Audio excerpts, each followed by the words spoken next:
अच्छा जी, तो इस लेक्चर में हम लोग बात करेंगे सेट नोटेशन की। ठीक है, तो ये हमारा टॉपिक है सेट्स। तो शुरू करते हैं। सबसे पहले तो यहाँ पर मैंने कुछ सिंबल्स लिखे हैं जो कि हमारे पास यूज़ होंगे।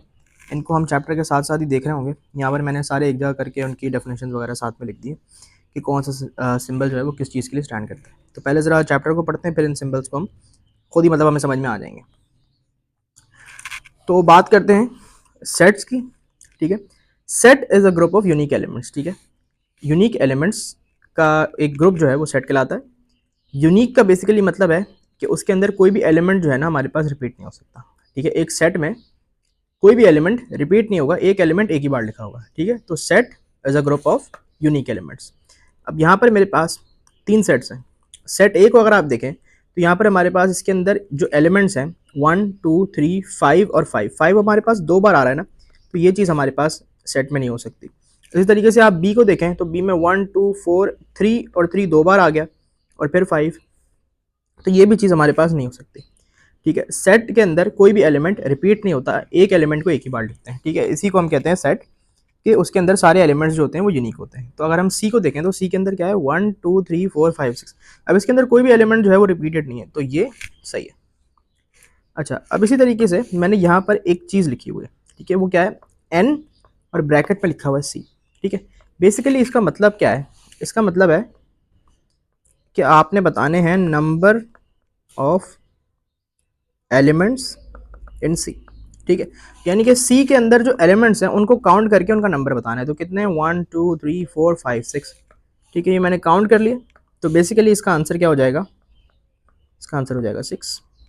ठीक है, तो ये मैंने यहाँ पर भी लिखा हुआ था कि एन ब्रैकेट में ये, इसका क्या मतलब है number of elements in the set है। ठीक है, तो जब भी आपको ये इस तरीके की कोई चीज़ नज़र आए तो आपने बस सिंपल सेट के एलिमेंट्स को काउंट करके नंबर बता देना है। ठीक है, जिस तरह मैंने यहाँ पर बताया। अच्छा, अब बात करते हैं एलिमेंट्स की। ठीक है, elements are the objects belonging to a set. ठीक है, the objects belonging to a set are called elements. सही है, तो बेसिकली ये हमारे पास एलिमेंट्स थे, ये जो सेट के अंदर हमारे पास ऑब्जेक्ट्स थे या नंबर्स वगैरह लिखे हुए थे, ये इस सेट के एलिमेंट्स थे। सही है, तो ये एलिमेंट्स होते हैं। अब फॉर एग्जांपल मेरे पास यहाँ पर एक सेट है ए एक सेट है कि इसके अंदर x is such that x is a multiple of 3। ठीक है, ये जो कॉलन वाला सिंबल है ये होता है सच दैट के लिए, ये होता है सच दैट के लिए, सच दैट के लिए स्टैंड करता है। इसको इस तरीके से बोलते हैं कि x is such that x is a multiple of 3। ठीक है, तो बेसिकली सेट ए के अंदर आपके पास जितने भी मल्टीपल्स हैं 3 के वो सारे आएंगे, चाहे वो पॉजिटिव हो चाहे वो नेगेटिव हो। तो अगर मैं ए के एलिमेंट्स को लिखना चाहूँ तो वो क्या होंगे, वो आपके पास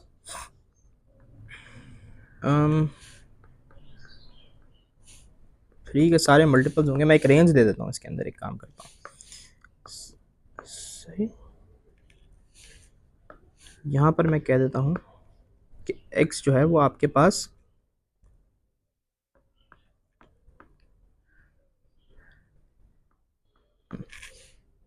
ठीक है, तो ये रेंज सही। अच्छा, अब ये चीज इसका क्या मतलब हो गया कि x is such that x is a multiple of 3, और x जो है आपके पास वो 3 से लेके 15 के दरमियान में। ठीक है, यानी कि 3 से लेके 15 तक इसकी रेंज है। ठीक है, वरना अगर मैं कोई रेंज नहीं देता ना तो बेसिकली हमें इन्फिनिटी तक जाना पड़ता, तो इतने तो हम लिख भी नहीं सकते। ठीक है, मतलब वो इनफाइनाइट सेट बन जाता है बेसिकली, वो कि उसके अंदर इनफाइनाइट नंबर ऑफ वैल्यूज होती, मतलब मल्टीपल्स ऑफ 3 जो है वो आपके पास चलते चले जाते हैं इन्फिनिटी तक, क्योंकि काउंटिंग तो कहीं खत्म होती नहीं ना। तो इसलिए मैंने यहाँ पर एक रेंज स्पेसिफाई कर दी कि आपके पास एक्स जो है वो 3 से लेके 15 तक है। ठीक है, 3 से लेके 15 तक है। तो अगर मैं अब यहाँ पर ए के एलिमेंट्स को लिखना चाहूँ तो मैं क्या लिख सकता हूँ, 3 6 9 12 और 15। ठीक है, तो ये सारे एलिमेंट्स हो गए सेट ए के, कि एक्स इज ए, सेट ए जो है उसके अंदर एलिमेंट्स क्या हैं, x is such that x is a multiple of 3, और एक्स जो है आपका 3 से लेके 15 तक है। तो ये मैंने एलिमेंट्स को लिख दिया। अच्छा, अब इसी तरीके से यहाँ पर मैंने ये दो चीज़ें लिखी हुई हैं। इसका क्या मतलब है, इसका मतलब होता है इस सिंबल का बिलोंग्स टू। ठीक है, और इसका मतलब है डज नॉट बिलोंग्स टू।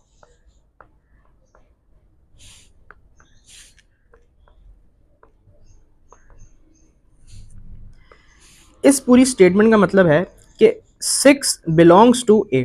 ठीक है, यानी कि 6 जो है वो एलिमेंट है सेट ए का, और वो है वाकई में ये रहा। सही है, और इस स्टेटमेंट का मतलब है कि 7 डज नॉट बिलोंग्स टू ए, ठीक है, यानी कि 7 ए का एलिमेंट नहीं है, और वाकई में नहीं है, हमें 7 नजर भी नहीं आ रहा, ठीक है ना। तो इसका मतलब क्या है कि 6 is an element of set ए और 7 is not an element of set ए, ठीक है। तो ये इन दोनों स्टेटमेंट्स का मतलब था। तो ये हमने दो सिंबल्स और देख लिए, ये भी मैंने यहाँ पर लिखे हुए हैं। ये आपके पास सच दैट आ गया, ये वाला देख लिया हमने। उसके अलावा ये बिलोंग्स टू और डज नॉट बिलोंग्स टू भी लिखा हुआ है यहाँ पर, सही है। आगे एक एग्जांपल देखते हैं, ठीक है। ये वाला जो हमारे पास साइन है ना, ये यूनिवर्सल सेट के लिए यूज़ होता है, यूनिवर्सल सेट के लिए, ठीक है। तो हमारे पास एक यूनिवर्सल सेट है, ठीक है, और उसके अंदर हमारे पास एलिमेंट्स क्या हैं कि x इज सच दैट 1 से लेकर 10 तक x की वैल्यूज हैं, या x जो है ना वो 1 से बड़ा और उसके बराबर है, यानी कि ग्रेटर देन इक्वल्स टू 1 और लेसर देन 10 है, and x is an integer, ठीक है। इंटीजर का मतलब होता है, कि x जो है वो होल नंबर है, हमारे पास फ्रैक्शंस वगैरह नहीं है या डेसिमल में नहीं है, ठीक है ना, होल नंबर है। तो x जो है वो हमारे पास 1 से लेकर 10 तक है, ठीक है, और क्या है, एक इंटीजर है, होल नंबर है, सही है। तो ये यूनिवर्सल सेट के एलिमेंट्स है, ये इन्होंने इस तरह से बताएं, ठीक है। तो वो कह रहे हैं list the elements of universal set, ठीक है। तो अगर हमें यूनिवर्सल सेट के एलिमेंट्स को लिस्ट डाउन करना हो तो हम किस तरह करेंगे कि हमारे पास 1 से स्टार्ट हो रहे हैं, 1 2 9 तक लिखेंगे, याद रहे 10 तक इसलिए नहीं लिखेंगे कि हमारे पास ये ग्रेटर देन इक्वल्स टू 1 है, तो इसलिए हमने 1 से स्टार्ट किया है, लेकिन ये लेस देन 10 पे खत्म हो रहा है, ठीक है। तो 10 इंक्लूडेड नहीं है, ये 9 पर खत्म हो जाएगा, ठीक है, क्योंकि अगर हम 10 लिख देंगे तो 10 जो है वो 10 से छोटा थोड़ी होता है, वो तो 10 के बराबर होता है ना, ठीक है। और यहाँ पर हमारे पास इस तरीके का कोई चीज़ नहीं लिखी हुई। अच्छा, अब ये उसी सवाल का पार्ट ए है, ठीक है, उसी सवाल का पार्ट है कि इसके अंदर कह रहे हैं कि एक सेट ए है और उसके एलिमेंट्स क्या हैं कि x is such that x is an even number, ठीक है। तो अब हमने ये जो सेट ए के एलिमेंट्स लिखने हैं ना, वो इस यूनिवर्सल सेट में से लिखने हैं। ये जो हमने यूनिवर्सल सेट बनाया है, इसमें से हमने एलिमेंट ए के सेट ए के एलिमेंट्स को लिखना है, ठीक है। तो अब सेट ए के एलिमेंट्स में कौन कौन से वो एलिमेंट्स आ रहे हैं, इवन नंबर, ठीक है। तो इसमें से जितने भी इवन नंबर्स हैं वो हम सब ए के लिए लिख देंगे। तो यहाँ पर हमसे वो कह रहे हैं कि list the elements of A, तो हम क्या करेंगे कि सारे इवन नंबर लिख देंगे, तो वो आ रहा है 2 4 6 और 8, ठीक है। यूनिवर्सल सेट के अंदर खाली यही इवन नंबर्स मौजूद हैं। अच्छा, अगर मैं आपसे पूछूं कि नंबर ऑफ एलिमेंट्स इन ए कितने हैं, तो आप बता सकते हैं कि 4 है ना। अच्छा, वो नीचे आया हुआ है, तो यहीं पे ही लिख देते हैं। तो नंबर ऑफ एलिमेंट्स इन ए कितने हैं, 4 है। इसी तरीके से वो कह रहे हैं list the elements of A complement, ठीक है। ए कॉम्प्लीमेंट, इसका मतलब है कि आपने बताना है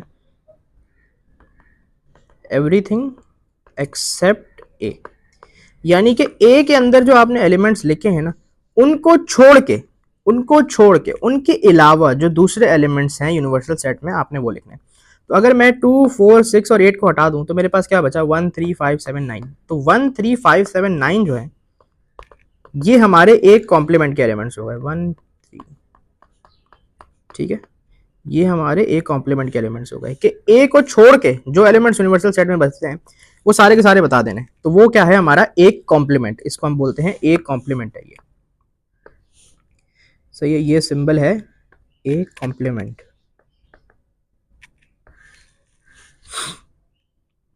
अच्छा, फिर वो कह रहे हैं number of elements in A complement, तो काउंट करके बता देते हैं 1 2 3 4 5, ठीक है, ये हो गया। अच्छा, अभी तरीके से एक सेट बी है हमारे पास, ठीक है, ये उसी का पार्ट भी है। यहाँ पर कह रहे हैं B is a prime number, ठीक है। प्राइम नंबर क्या होता है, प्राइम नंबर बेसिकली एक ऐसा नंबर होता है जो कि सिर्फ अपने और 1 के टेबल में आता है, यानी कि प्राइम नंबर के दो ही फैक्टर्स होते हैं खाली, ओनली 2 फैक्टर्स, ठीक है। एक 1 होता है, एक 1 होता है और एक वो नंबर खुद होता है, तो मैं n लिख रहा हूँ उसकी जगह, ठीक है। तो एक 1 होता है उसका फैक्टर और एक वो खुद होता है, यानी कि वो सिर्फ 1 के टेबल में आता है और अपने टेबल में आता है, वो प्राइम नंबर होता है, ठीक है। तो हमें क्या करना है, यूनिवर्सल सेट से प्राइम नंबर निकाल के देने, वो बी के एलिमेंट्स हो जाएंगे, तो अगर मुझे बी के एलिमेंट्स लिखने हैं तो मैं सारे प्राइम नंबर्स लिख दूंगा। तो हमारे पास प्राइम नंबर्स कौन कौन से? 1 जो है ना ही प्राइम है ना ही कॉम्पोजिट है, तो 1 तो नहीं। 2 एक प्राइम नंबर है, 3 है, 2 है, 3 है, 5 है, 7 है, और बस 2 3 5 7, 2 3 5 7 यही वो नंबर्स हैं जो कि अपने टेबल में आते हैं और 1 के टेबल में आते हैं। इसके अलावा अगर आप देखें तो 4 जो है आपके पास अपने टेबल में आता है, 1 के टेबल में और 2 के टेबल में भी आता है। ठीक है, इसी तरीके से 6 का भी यही है कि 6 अपने टेबल में, 1 के टेबल में और 2 के टेबल में भी आता है, और 8 का भी यही है, और 3 जो है वो 9 जो है वो अपने टेबल में आता है, 1 के टेबल में आता है और 3 के टेबल में आता है। इसलिए ये सारे प्राइम नंबर्स नहीं है। अच्छा, अब 1 के बारे में ये है कि भाई देखो 1 जो है ना वो सिर्फ अपने टेबल में आता है, उसके अलावा किसी और नंबर के टेबल में आता नहीं है। ठीक है, तो प्राइम नंबर कौन सा था? जिसके 2 फैक्टर्स थे। ठीक है ना, यानी कि अपने टेबल में और 1 के टेबल में। अब 1 जो है वो सिर्फ अपने ही टेबल में आता है, उसके अलावा और कोई उसका फैक्टर बनता नहीं। तो 1 के लिए बेसिकली ये कहते हैं कि 1 जो है ना वो ना ही प्राइम नंबर है ना ही कॉम्पोजिट है। ठीक है, 1 एक बस एक अलग से एक चीज है। सही है, तो ये प्राइम नंबर्स हमने बता दिए बी के लिए। अब वो कह रहे हैं list the elements, sorry number of elements in B, यानी कि हमने बी के एलिमेंट्स को काउंट कर लेना है, वो 4 है। अच्छा, अब हमसे दोबारा यहाँ पे क्या मांगा जा रहा है कि बी कॉम्प्लीमेंट बताना। बी कॉम्प्लीमेंट बताना, और कॉम्प्लीमेंट का मतलब अभी मैंने क्या बताया था कि एवरीथिंग एक्सेप्ट बी। ठीक है, यानी कि बी के जो एलिमेंट्स है ना भाई उनको छोड़ के आपने सारे बता देना है यूनिवर्सल सेट में से। तो अगर मैं बी कॉम्प्लीमेंट देखूं तो मुझे क्या करना है कि बी के जो एलिमेंट है 2 3 5 7 उसके अलावा सारे बता देने। तो उसके अलावा सारे क्या होंगे? एक 1 होगा, 2 हमने लिख दिया, 3 बी में आ गया, 4 नहीं आया, 5 आ गया, 6 नहीं आया, 7 भी आ गया, 8 नहीं आया, 9 नहीं आया। ठीक है, तो ये सारे एलिमेंट्स बी कॉम्प्लीमेंट के हो गए कि ये वो एलिमेंट्स हैं जो यूनिवर्सल सेट में है और बी में नहीं है, तो ये बी कॉम्प्लीमेंट हो गया। एवरीथिंग एक्सेप्ट बी हमने बता दी। ओके, कि हमने बी कॉम्प्लीमेंट बताना है, ओ number of elements in B complement बताना है, यानी कि बी कॉम्प्लीमेंट के एलिमेंट्स को काउंट करके बताना है। 1 2 3 4 5 5 एलिमेंट्स हैं, 5 लिख देते हैं। अच्छा, अब ये जो ए कॉम्प्लीमेंट और बी कॉम्प्लीमेंट हमने लिखा है, इसको जरा दोबारा से हमने लिस्ट डाउन करना है। तो ए के अंदर हमारे पास क्या था? 2 4 6 8।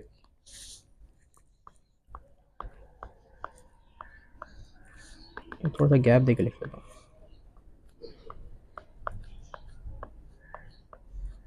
सही है।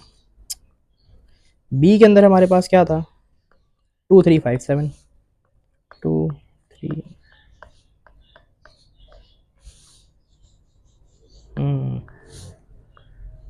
ए कॉम्प्लीमेंट के अंदर क्या था? 1 3 5 7 9।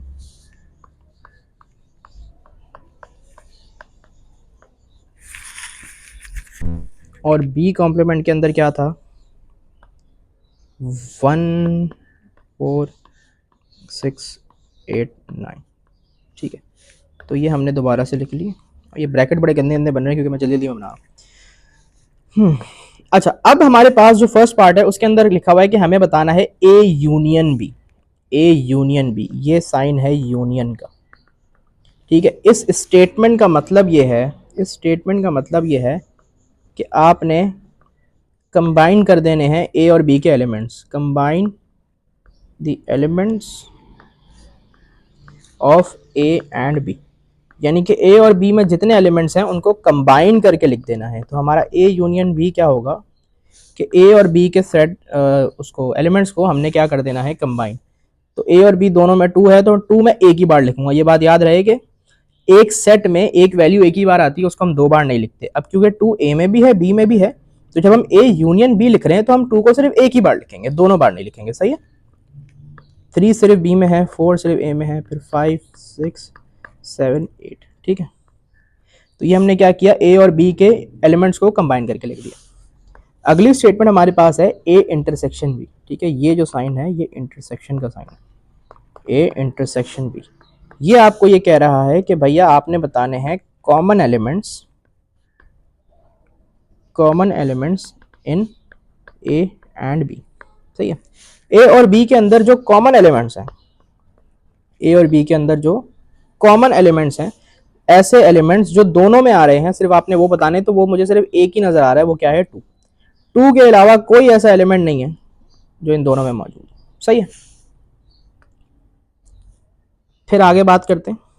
आगे आपसे कहा जा रहा है कि A complement union B complement, ठीक है, फिर से A complement union B complement. तो यहां पर आपको क्या करना होगा कि ए कॉम्प्लीमेंट और बी कॉम्प्लीमेंट के एलिमेंट्स को आप कंबाइन कर देंगे, सही है। तो ए कॉम्प्लीमेंट और यूनियन बी कॉम्प्लीमेंट में आप क्या करेंगे कि ए कॉम्प्लीमेंट और बी कॉम्प्लीमेंट के एलिमेंट्स को कंबाइन कर देंगे। तो 1 दोनों में आ रहा है, लेकिन सेट में तो हम एक ही बार लिखते हैं। फिर 3 है, 4, 5, 6, 7, 8 और 9 भी दोनों में आ रहा है, लेकिन सेट में हम क्या करते हैं, एक चीज़ को एक ही बार लिखते हैं खाली, ठीक है ना। तो ये हमने एलिमेंट्स लिस्ट डाउन कर दिए। अच्छा, इसी तरीके से अब हमारे पास है A complement intersection B complement, यानी कि ए कॉम्प्लीमेंट और बी कॉम्प्लीमेंट में इंटरसेक्शन, यानी कि कॉमन एलिमेंट। तो ए कॉम्प्लीमेंट ये रहा, बी कॉम्प्लीमेंट ये रहा, इनमें कॉमन एलिमेंट क्या है, एक मुझे 1 नजर आ रहा है, एक मुझे 9 नजर आ रहा है, इसके अलावा और कुछ भी नहीं। तो मैं क्या करूंगा, यहाँ पे लिख दूंगा 1 और 9।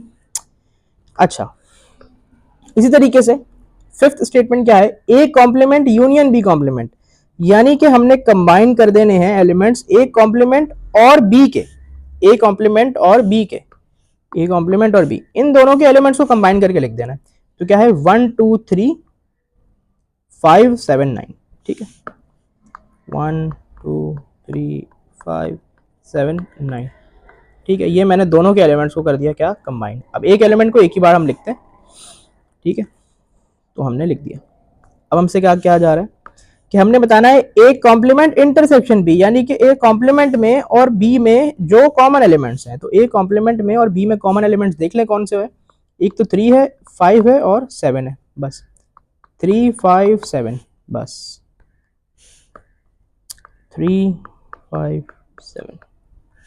आगे हमसे कह रहे हैं कि ए यूनियन बी कॉम्प्लीमेंट बताना है, यानी कि अब ये बड़ा आसान है कि हमने ए और बी कॉम्प्लीमेंट के एलिमेंट्स को क्या कर देना है, कंबाइन कर देना है। ए और बी कॉम्प्लीमेंट के एलिमेंट्स को कंबाइन कर देना है। तो ए और बी कॉम्प्लीमेंट, यानी कि हम क्या लिखेंगे 1 2, उसके अलावा क्या है 4 दोनों में आ रहा है, लेकिन 4 एक ही बार लिखेंगे, 1 2 4 हो गया। 6 दोनों में आ रहा है, लेकिन 6 एक ही बार लिखेंगे। 8 भी दोनों में आ रहा है, लेकिन एक बार लिखेंगे, सेट में एक ही बार लिखते हैं। और 9 खाली बी कॉम्प्लीमेंट में। तो ये हमने क्या किया, एलिमेंट्स को कर दिया combine. Similarly A intersection B complement बताना है, तो यानी कि ए और बी कॉम्प्लीमेंट के अंदर जो कॉमन एलिमेंट्स हैं वो क्या है, 4 है, 6 है और 8 है, सही है, 4 है, 6 है और 8 है। अच्छा, ये हो गया। अब अगर मैं आपसे बोलूं कि भाई मुझे बता दें number of elements in A union B, तो क्या करेंगे, काउंट करेंगे 1 2 3 4 5 6 7। तो कितने एलिमेंट्स हैं, 7। फिर मैं आपसे बोलूं कि मुझे बता दें number of elements in A intersection B, तो काउंट करेंगे वो एक ही है खाली। इसी तरीके से number of elements in A complement union B complement, तो वो कितने हैं, 1 2 3 4 5 6 7 8, 8 हैं, ठीक है। इसी तरीके से नंबर ऑफ एलिमेंट्स अगर मैं पूछूं A complement intersection B complement के अंदर, तो वो कितने हैं, 2 हैं, ठीक है। नंबर ऑफ एलिमेंट्स अगर मैं पूछूं ए कॉम्प्लीमेंट यूनियन बी के अंदर, तो वो कितने हैं, 1 2 3 4 5 6 हैं। इसी तरीके से ए नंबर ऑफ एलिमेंट्स अगर पूछ लिए जाएं ए कॉम्प्लीमेंट इंटरसेक्शन बी में, तो वो कितने हैं, 3 हैं, सही है। बाकी सारे भी लिख देता हूँ, अब तो काउंट कर ही लेंगे, 1 2 3 4 5 6,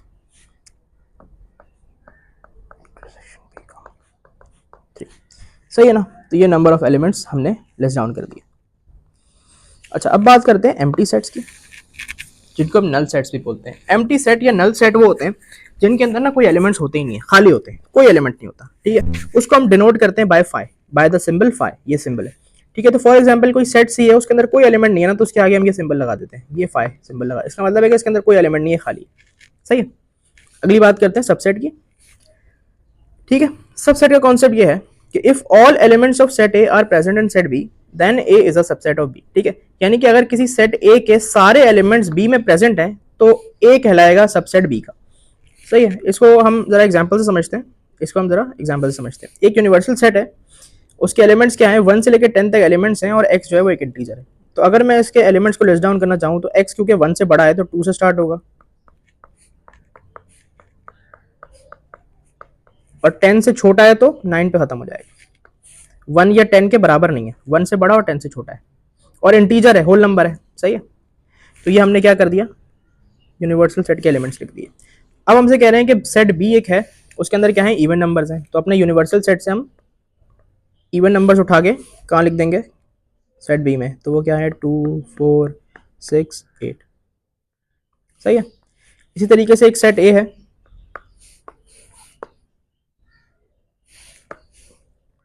एक सेट ए है जिसके अंदर हमारे पास मल्टीपल्स ऑफ 4 है। मल्टीपल्स ऑफ 4 यानी कि जो 4 के टेबल में आते हैं, तो वो कौन कौन से नंबर है, 4 है और 8 है, बस यूनिवर्सल सेट में यही दो हैं। अच्छा, अब अगर आप गौर से देखें तो हमारे पास जो दो एलिमेंट्स ए के अंदर आए हैं, यही दोनों एलिमेंट्स बी में भी मौजूद हैं, और बी में इसके अलावा भी दो एलिमेंट्स मौजूद हैं। तो ऐसी सिचुएशन में हम ये कह सकते हैं कि A is a subset of B, या फिर इसको हम सिंबॉलिकली इस तरह लिखते हैं, सही है, A is a subset of B. तो ये होता है सबसेट। अब बात करते हैं लिस्टिंग सबसेट्स की, ठीक है। वो यहाँ पर हमसे कह रहे हैं list all the subsets of ए 2 3 4, ठीक है। तो एक सेट है ए जिसके अंदर 2 3 4 एलिमेंट्स है, और हमें इसके सारे पॉसिबल सबसेट्स बताने, ठीक है। लिस्ट ऑल द, यहाँ पर पॉसिबल का लफ्ज होना चाहिए था, list all the possible subsets of A. तो देखें, मैं कह देता हूँ इनके सबसेट्स को, मैं अपनी तरफ से नाम दे रहा हूँ, ठीक है ना। एक सबसेट को मैं कह देता हूँ बी। तो एक सबसेट तो हमारे पास इसका ये बन सकता है कि जिसके अंदर सिर्फ और सिर्फ एलिमेंट हो 2, ठीक है। तो बी जो है वो क्या होगा, ए का सबसेट होगा। एक सबसेट इसका बन सकता है कि जिसके अंदर सिर्फ और सिर्फ एलिमेंट हो 3। एक बन सकता है जिसके अंदर सिर्फ और सिर्फ एलिमेंट हो 4, ठीक है। 3 तो ये सबसेट इसके बन सकते हैं। इसके अलावा क्या सबसेट बन सकता है, इसके अलावा ये सबसेट बन सकता है कि जिसके अंदर एलिमेंट्स हो 2 और 3, और बन सकता है जिसके अंदर एलिमेंट्स हो 2 और 4, और एक बन सकता है जिसके अंदर एलिमेंट्स हो 3 और 4, है ना। और इसके अलावा एक सबसेट ये भी बन सकता है कि जिसके अंदर 2 3 और 4 तीनों, सही है। तो ये इसके टोटल 7 सबसेट्स हमने बना लिए इस तरीके से। तो ऐसे हमने क्या किया, सबसेट्स को लिस्ट कर दिया कि जितने भी पॉसिबल सबसेट्स ए के बन सकते थे वो हमने बता दिए, ठीक है। तो ये सारे के सारे क्या हैं, पॉसिबल सबसेट्स हैं ऑफ ए। लिस्टिंग की स्पेलिंग तो माशाल्लाह से बहुत ही बेहतरीन लिखी हुई, अब सही सही है। अब बात करते हैं ज़रा फाइनाइट सेट्स की, ठीक है। फाइनाइट सेट्स और इनफाइनाइट सेट्स बेसिकली बड़ी आसान सी एक चीज़ है कि फाइनाइट सेट्स वो होते हैं जिनके एलिमेंट्स जो होते हैं वो काउंटेबल होते हैं, सही है। इनको हम काउंटेबल सेट्स भी बोलते हैं, यानी कि उनके अंदर फाइनाइट नंबर ऑफ एलिमेंट्स होते हैं। जैसे कि एक यूनिवर्सल सेट है, इसके अंदर जो है वो एलिमेंट्स क्या हैं, 7 से लेके 14 तक नंबर्स हैं, और वो सारे के सारे इंटीजर्स हैं। तो देखें यहाँ पर हमारे पास ये सेट 7 से शुरू होगा, 14 पे ख़त्म हो जाएगा, ठीक है। तो अब क्योंकि ये ख़त्म हो गया सेट, ये फाइनाइट है, इसको हम काउंट कर सकते हैं कि इसके अंदर एलिमेंट्स कितने हैं, 1 2 3 4 5 6 7 8 एलिमेंट्स हम बता सकते हैं काउंट करके। इनफाइनाइट सेट्स वो होते हैं जो कि कभी ख़त्म नहीं होते, तो ये वो चलते जाते हैं, उनकी वैल्यू चलती जाती है, क्योंकि काउंटिंग कभी ख़त्म नहीं होती ना। तो उनको हम कहते हैं अनकाउंटेबल सेट्स, क्योंकि उनके जो एलिमेंट्स होते हैं उनको हम काउंट कर नहीं सकते। जैसे कि एक यूनिवर्सल सेट एक और है, मतलब एक दूसरा यूनिवर्सल सेट है, ठीक है। इसके अंदर क्या है कि x is such that x is a natural number, ठीक है। अब हमारे पास नेचुरल नंबर्स क्या होते हैं, नेचुरल नंबर्स वो होते हैं जो कि होल नंबर्स होते हैं ग्रेटर देन 1, ठीक है। 1 से ग्रेटर जितने भी होल नंबर्स हैं वो सारे के सारे नेचुरल नंबर्स होते हैं। तो अब अगर मैं आपसे बोलूँ कि भाई इसके एलिमेंट्स लिस्ट डाउन करो, तो आप 1 से शुरू करेंगे और 1 से लेकर इन्फिनिटी तक लिखते रहेंगे, बस मतलब बेसिकली इन्फिनिटी तक लिखना पॉसिबल ही नहीं है, ठीक है। तो 1 से लेकर इन्फिनिटी तक जितने भी एलिमेंट मतलब नंबर्स आते हैं होल नंबर्स, वो सारे के सारे नेचुरल नंबर्स हैं। तो ये इनफाइनाइट सेट है कि इसके जो वैल्यूज हैं आप उनको लिस्ट डाउन नहीं कर सकते, आप उनको काउंट नहीं कर सकते, सही है। अच्छा, अब आखिरी बात करते हैं सेट नोटेशन के अंदर, उसके बाद वेन डायग्राम्स वगैरह देखेंगे। तो वो क्या है, डिसजॉइंट सेट्स, ठीक है। डिसजॉइंट सेट्स क्या होते हैं कि वो सेट जिनके अंदर कोई भी कॉमन एलिमेंट्स नहीं होते, ठीक है, जिनके दरमियान में कोई भी कॉमन एलिमेंट्स नहीं होते। जैसे कि 2 sets are disjoint if there are no common elements between them, ठीक है। फॉर एग्जांपल एक यूनिवर्सल सेट है जिसके अंदर 1 से 10 तक वैल्यूज हैं, सही है। एक सेट ए है जिसके अंदर सिर्फ इवन नंबर्स हैं, और एक सेट बी है जिसके अंदर सिर्फ ऑड नंबर्स हैं। तो आप देखें इन दोनों एलिमेंट्स में अगर हम देखें ए और बी में एक भी एलिमेंट ऐसा नहीं है जो दोनों में आ रहा हो, ठीक है। दोनों में कोई कॉमन एलिमेंट नहीं है, दोनों का इंटरसेक्शन पॉसिबल ही नहीं है। तो उसको हम क्या कहते हैं कि A and B are disjoint sets, ठीक है। यहाँ हम ये भी कह सकते हैं कि A and B are mutually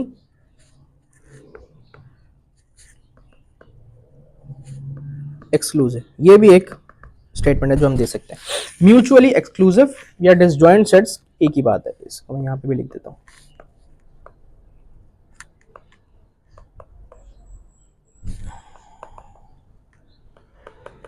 सही है जी, तो ये सेट नोटेशन थी।